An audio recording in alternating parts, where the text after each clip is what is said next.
Let's take a look at some order of operations here. So please excuse my dear Aunt Sally. Please is parentheses. Uh, excuse would be like a to the x power. That's exponents. My dear would be multiplication and division. Aunt Sally would be addition and subtraction.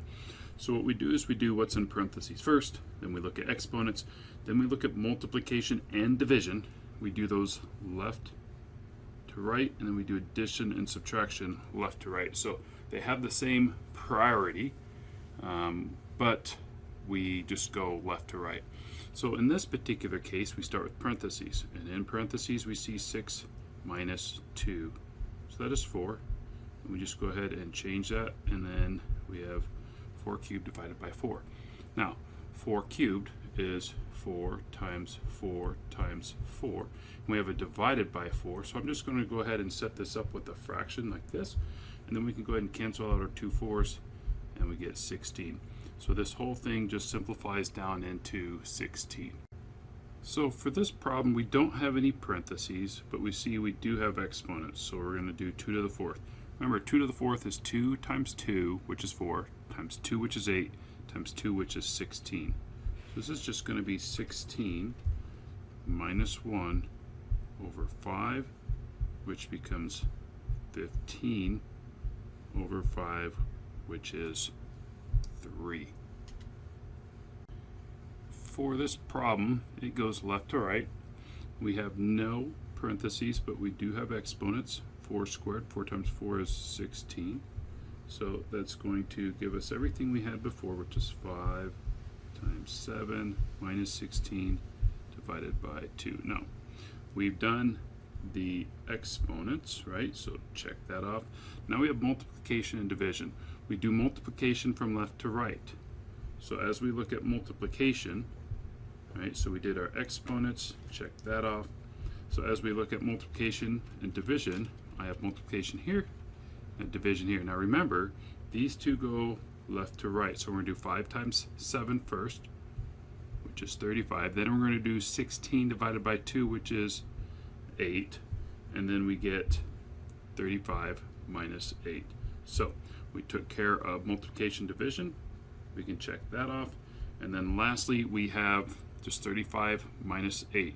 So 35 minus 5 is 30. Minus 3 more is 27. So 27 is going to be our final answer. We did addition and subtraction there. We can check that off, and we are done. All right, when you see a problem like this, what you need to understand is we have a fraction. And for a fraction, you have the top and you have the bottom. So on the top, the numerator, we want to go ahead and simplify everything on the top, get that down to a final result or expression or whatever it ends up being. And then we want to take the bottom, the denominator, and simplify that down into a single expression. And then we can look at our division. So if you think about that, our parentheses, even though there aren't parentheses here, we can sort of treat the top as it being in parentheses and the bottom as it being in parentheses. And so what we're going to do is we got to simplify the top, we've got to simplify the bottom, right? Now, as we look at that, we move on to exponents. So I have 3 to the 4th. So this becomes 4 plus 3 times 3 is 9. And I'm going to have another 3 times 3, so 9 times 9 is 81. And then we have 7 minus 2. Now that I've got that squared away, we look for multiplication and division. Now, we do see multiplication and division, right? This right here is divided by, but remember, we said we've got to take care of the parentheses before we can divide. So that being said, we have to clear the top, we have to clear the bottom. So if you look at what we have over here, on the far right, top right, we've got to simplify that. So I can't quite divide this until I take care of the top and I take care of the bottom. So let's move on to addition and subtraction. So as I look at addition and subtraction, I have 4 plus 81, which is 85, and I have 7 minus 2, which is 5. So no more adding and subtracting.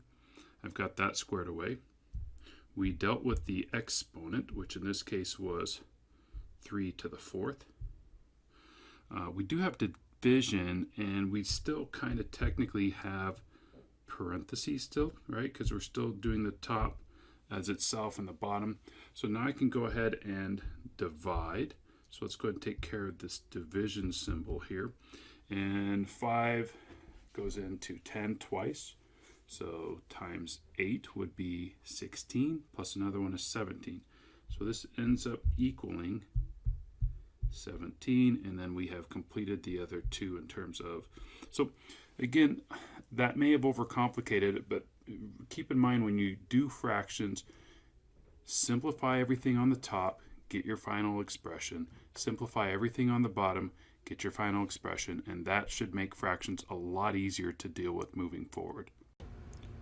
Here we have order of operations, but we also have substitution, because you can see we want x to equal 5, and then we also have y equals -2. So wherever there's an x, we're going to substitute in 5, and wherever there's a y, we're substituting -2. Now what I like to do is wherever there's a variable, I'm just going to go ahead and put parentheses. That is the easiest way in my mind to sort of work through these. So you can see I've copied everything down, and wherever there's an x, so here we had x squared, so I'm going to put a 5 there, and I had another x right beside it, x squared plus x, and then for my y squared, I'm going to go ahead and put in a -2. And this is one that if you don't use your, or if you use your calculator, you may get wrong because you won't enter it into your calculator correctly. 5 times 5 is 25, plus 5 minus 12 divided by. Now, I'm going to go ahead and write this out because I want you to understand what your calculator may do. This is -2 times -2, which this is a +4. Now, I'm going to do a little side note here. If you were to type into your calculator -2 and then hit squared, it's going to give -4, which is not +4. And the reason is your calculator is going to take a negative 2 times 2. And so 2 times 2 is 4. That gives us a -4. So it's important to understand that, and that's why I tell you to put parentheses around your substitutions. And you should do that in your calculator as well. That way you don't make any mistakes like that. Now, we have 25 plus 5 minus 12 divided by what we have here is 4. So we want to go ahead and do division. So this 12 divided by 4 is 3. So we have 25 plus 5 minus 3, because 12 divided by 4 was 3. So we have addition, and we're going to do this left to right. So we do 25 plus 5. That's 30 minus 3. And so this is equal to 27. Alright, this problem is just, well, almost like the other one in that we start off with an x equals and a y equals. So same thing. We're just going to go ahead and substitute everything in. And I am still going to use parentheses like we talked about. So I have something squared divided by what's inside. And on the inside we have x times y. Over here we have x times y. And so I can go ahead and substitute these in. We said 5 was, or x was 5. So 5 there, 5 there. And then for our y's, we also substitute in -2, -2. And so as we look at this, we have parentheses. And in these parentheses, I've got 5 times -2 twice. So this becomes -10, -10. And then I'm going to go ahead and put parentheses around that because this is squared divided by this. So -10 times -10. Well, 10 times 10 is 100. A negative times a negative is a positive, so we can leave that. Divided by -10. So 100 divided by -10 is 10. And then a positive divided by a negative is a negative. So we end up with a -10 here for our answer. Alright, when you have a problem where you've got some fractions and you want to get rid of them, you want to multiply by the common denominator. So what's the smallest number that both 4 and 3 go into? That's 12. So we're going to take 12 and we're going to multiply 12 through this first fraction, second fraction, and we have to go all the way through. Alright, that keeps the equation balanced. So as we do this, what we're going to have is we're going to have 12 times 3x over 4 minus 12 times x over 3 equals 12 times 10. So what you're going to see here is that we can start to cancel some things out or simplify, right? 12 and 4, right? 12 divided by 4 is 3, that becomes 1. Over here we can see 12 and 3 become 4 and 1, and then we can go ahead and combine what's on the right. So 3 times 3x is 9x. On the second fraction I have 4x, and then I have equals 120. So what we have here is 5x equals 120, and if I'm looking at this, I'm going to divide both sides by 5, and so x is 24. So again, when you have a fraction like this, you want to go ahead and multiply all the way through the common denominator, and you'll see how we go from here to fractions to down here we have no fractions. So in the previous example we looked at how to get rid of fractions in your equation. Here we have decimals, and so if you look at the first, we've got one decimal place, right, 0.5. If you look at the second expression, we have 0.02, that's 2 decimal places. And over here we have a 0.24, which has 2 decimal places.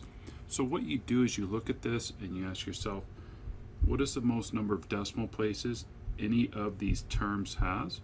And the answer to that is 2. We have the 0.02x, but we also have the 1.24. Now we don't care about the 3.5 because you'll see here in a minute. What we're going to do is we're going to take this whole thing times, now if it were 3.5, right, if there was just one decimal place, we'd multiply it by 10. But we said there's 2 decimal places, so we're going to multiply it by 100. Now if you had something going out to the thousands, which would be 3 decimal places, you would multiply the whole thing times 1,000. So in this case, we're going to go ahead and distribute our 100 through. So if we multiply everything by 100, that just moves the decimal place 2 places to the right. So this becomes 350 minus 2x equals 124. And now we can just go ahead and work through this.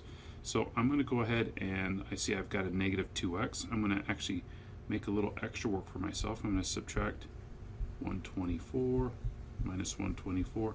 I'm doing that because what I'm planning on doing is I'm planning on taking this negative 2x, moving it over to the right side. So this becomes 230, let's look at, so nope, that's 226, right, because 26 and 24 is 50. So minus 2x equals 0, and then I'm going to add the 2x to both sides, and so I end up with 2x equals 226, and I can divide both sides by 2, so I end up with x equals 113. So whenever you have decimals in your equation, just multiply by 10 if the most decimals is 1. If you have a number that has 2 decimal places, you multiply everything by 100, and if the number that has the most decimal places has 3, 1,000, and so on and so forth, and that'll clear out your decimals for you. Alright, in the last couple of examples we saw how to clear out fractions and decimals, and I want to show you this example because most of you, when you see a number outside parentheses, you just want to distribute, and that's good with the 2. But I want to caution you about doing that with the 2/3, because when you multiply through by the 2/3, you can see that that's going to make things messy. So we actually don't want to distribute the 2/3. Let's go ahead and distribute the 2 through, just like many of you want to do. And so when we distribute the 2 through, we get 10x minus 2 equals, I'm going to leave some space here, 2/3 times x plus 11. Now, you'll see here that I have 2 divided by 3. And so we take the same approach that we did earlier with fractions. We multiply by a common denominator. In this case, we're going to multiply everything by 3. And if we multiply one side times 3, we have to multiply the other side times 3. Now, what that means is, if you look over here to the right, this is a little confusing, but we can just take the 3 times the 2/3, and so the 3's end up canceling out, and that leaves us with a 2, which is kind of what we want. So I'm going to go ahead and write 3 times 10x minus 2 equals, I end up with the 2 times x plus 11. So here you can see I cleared out my fraction. Now I'm clear to go ahead and distribute on the right side. Now I do have the 3 that also needs to get distributed, so 3 times 10x times negative 2, so this becomes 30x minus 6, and we're going to distribute the 2 through, which gives us 2x plus 22. And here we want to get our x's to one side, so I'm going to subtract 2x from both sides, which gives me 28x minus 6 equals 22. And then I can go ahead and add 6 to both sides. And what you can see here is that we're going to end up with, actually let's go ahead and go up a little bit higher here. We'll take this over here. And so that gives me 28x equals 28. And so I'm dividing both sides by 28, and we get x equals 1. All right.